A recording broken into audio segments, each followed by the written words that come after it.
નસવાડીનો એક યુવાન અને કવાંટના બે યુવાનો ત્રણ મળીને પોતાની મોટરસાઇકલ પર પોલીસની ભરતી માટે શારીરિક કસોટી એટલે કે રનિંગ પાસ કરવા ગોધરા ખાતે જઈ રહ્યા હતા। નમસ્કાર મિત્રો, વિડીયોમાં તમારું સ્વાગત છે। વિડીયોને છેલ્લે સુધી જોજો અને ચેનલ પર નવા આવ્યા હોય તો ચેનલને સબસ્ક્રાઈબ કરી નાખજો।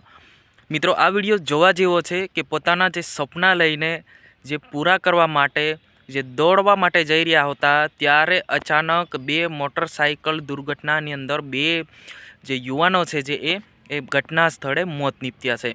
જ્યાં મિત્રો પોતાના માતા પિતાના પોતાના સપના સાકાર કરવા માટે રાજ્યમાં અત્યારે પોલીસની જે ભરતી છે એટલે કે શારીરિક કસોટી એટલે કે રનિંગની જો એક્ઝામ જે ચાલી રહી છે ત્યારે અલગ અલગ જિલ્લામાંથી લોકો છે પોતાના સપના લઈને દોડવા માટે જઈ રહ્યા છે। એવી જ કંઈક ઘટના બની। નસવાડીનો એક યુવાન એટલે કે ગઢ વંકલાનો એક યુવાન નસવાડી તાલુકાનો અને કવાંટના બે યુવાનો ત્રણ મળીને જે પોતાની મોટરસાઇકલ પર પોતાના સપના એટલે કે રનિંગ પાસ કરવા માટે પોલીસની ભરતીમાં જઈ રહ્યા હતા। ત્યાં અચાનક સામેથી એક મોટરસાઇકલ આવતી હતી, એમની બંને જે દુર્ઘટના સર્જાઈ છે। ઘટના સ્થળે એક યુવાનનું મોત નીપજે છે અને સારવાર હેઠાણે એટલે કે સારવાર કરતી વખતે એક બીજા યુવાનનું મોત નીપજે છે।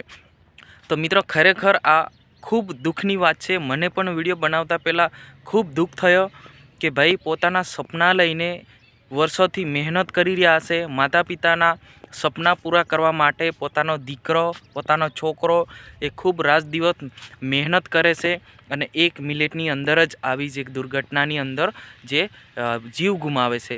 તો એમના માતા પિતાને કેટલું દુઃખ થયું હશે, મને પણ દુઃખ થયું।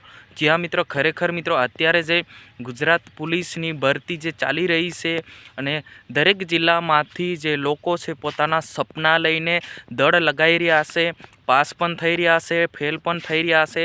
પરંતુ જે આ ઘટના બની છે દુઃખ જ ઘટના કહી શકાય છે। જે પોતાના સપના લઈને જે બોડેલી અને પાવાગઢ હાઈવે પર જે આ ઘટના બની હતી, આ ઘટનાની અંદર જે એક યુવાન હતો એ જે ઘટના સ્થળે મોત નીપજ્યું હતું ને જે બીજો યુવાન હતો એ સારવાર હેઠાણે મોત નીપજ્યું છે। પોતાના સપના સાકારવા માટે પોતાના માતા પિતાના સપના પૂરા કરવા માટે જે વર્ષોથી મહેનત કરી રહેલા અને વર્ષોથી દોડ લગાવી રહેલા એ યુવાન સાથે આવી દુર્ઘટના બનતી હોય તો દુઃખ જ બાબત કહી શકાય છે। કેમ કે જે અત્યારે રાજ્યમાં પોલીસ દોડની ભરતી જે છે એ ચાલી રહી છે। તો મિત્રો ખરેખર મિત્રો જ્યાં પણ આપણે જઈ રહ્યા હોય ત્યારે બસના માધ્યમથી જઈએ તો વધારે સારું હોય છે કે મેં સેફટી સાથે જવું જોઈએ, જેથી કરીને જ્યારે આપણે બહાર નીકળે ત્યારે આપણા માતા પિતા પણ આપણને રાહ જોતા હશે, માતા પિતા પણ આપણને ટેન્શનમાં હોય છે કે અમારો દીકરો પાસ થશે અને નામ કમાશે અને નોકરી લાગશે। આ રીતના પોતાના માતા પિતાના જે છે એ સપના તૂટી જતા હોય છે।